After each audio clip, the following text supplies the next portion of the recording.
E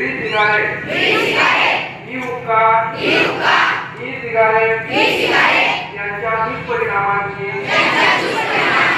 मला जाणीव आहे.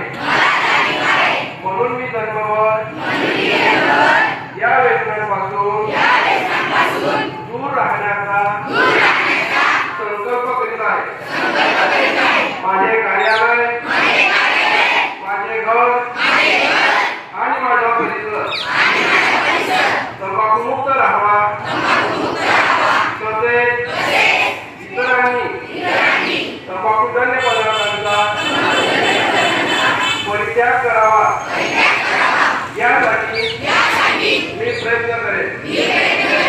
भारत सरकारच्या 2003च्या तंबाखू नियंत्रण कायद्याची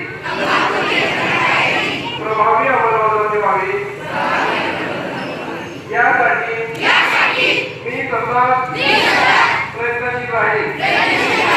माझ्या आधिपत्याखाली